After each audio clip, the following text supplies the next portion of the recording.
Well, good morning, everybody. How y'all doing? Pretty good here, and welcome to the channel.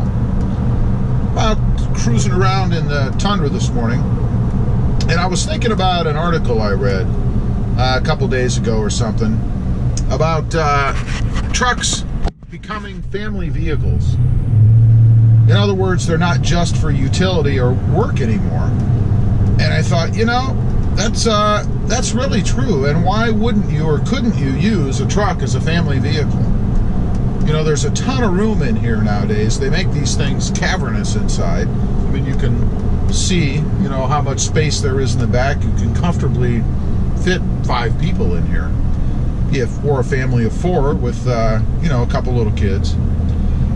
And it just amazes me how much they've changed over the years. I remember back when I was in high school, the first vehicle that I had to drive pretty much solely, or pretty much whenever I wanted to, and to school, which was cool, was a truck. It was a Chevy, I don't even remember what model it was, but it was a Chevy with the single cab, and then I believe it had a long bed.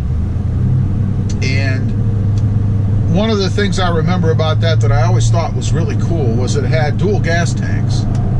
And there was a little while, I think, that my dad didn't know that it had dual gas tanks.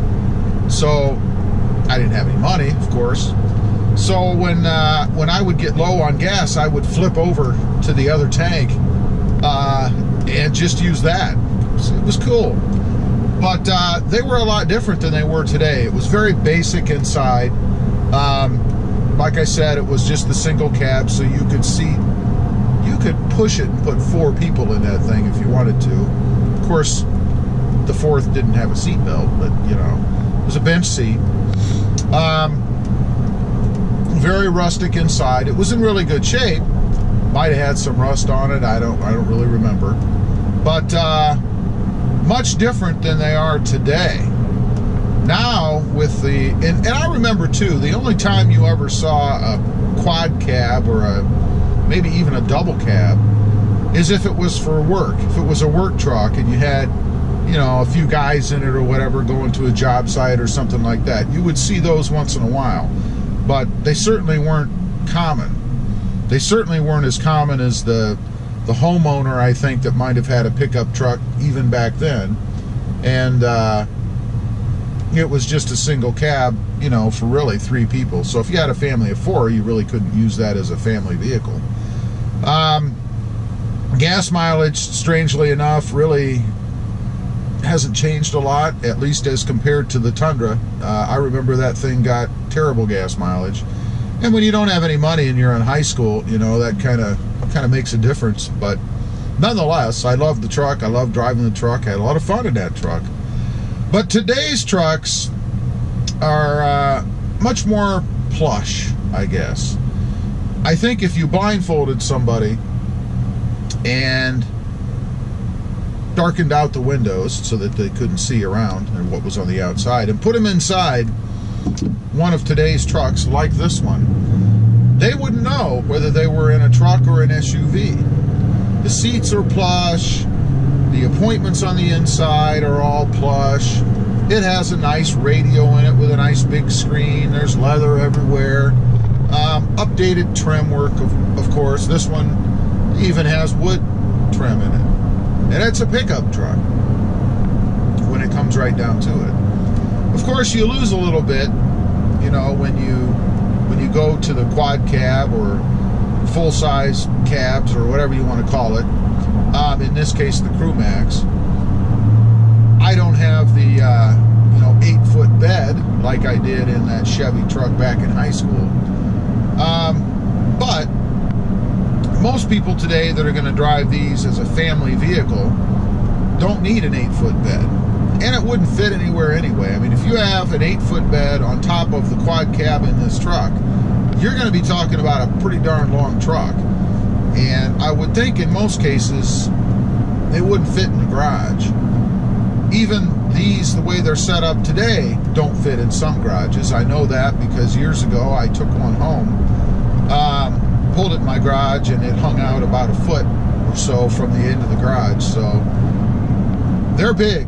They're big. And that's the other thing. They are so much bigger today than they were, it seems to me, back in the day. They may have had the long bed, but they just weren't as massive as they are today. I think the trucks today that we call mid-size, or rather small trucks, like the Tacomas and the Colorados, are actually mid-size trucks. I don't believe that we really have a small truck anymore, unless of course you go for a single cab short bed.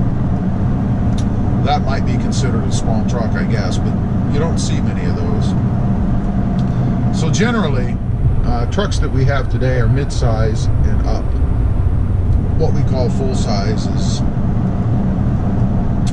I don't know, gigantic as compared to what they used to be, I think.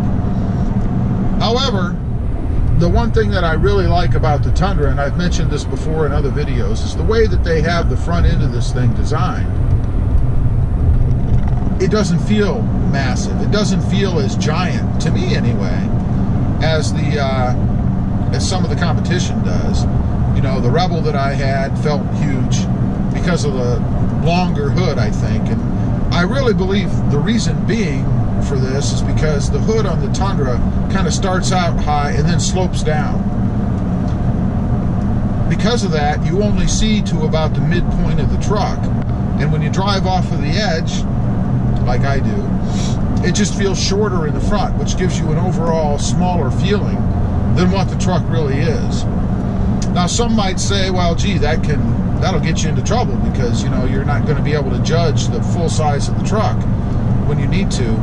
But that's not true. It just doesn't work out that way. You're able to position the truck in the lane much easier, I think. It's a weird thing. You'd have to have had experience driving different trucks, I guess, to be able to relate to what I'm talking about, I think. The F-150s were the same way. They were so long in the front that they just felt massive on the road, more difficult to place on the road. One thing that I really, really like about the Tundra is it doesn't feel that way. It's simple to drive. Krista, my wife, agrees with me. She's driven, of course, the trucks that I had, the Rebel and the F-150s, and she never liked those before because they felt so big.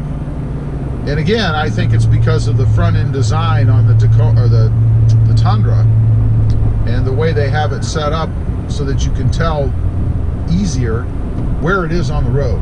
If that makes any sense, let me know if you agree with that. For you guys who have Tundras and have driven other trucks, have you noticed that? Is it even a thing? Maybe it's just me, I don't know. But like I said, my wife did notice as well. So anyway, it just amazes me how far trucks have come today, and can they really be family vehicles? I think absolutely. You know, again, they're so comfortable inside today, and there's so much space that they surely can compete with an SUV as far as room and comfort.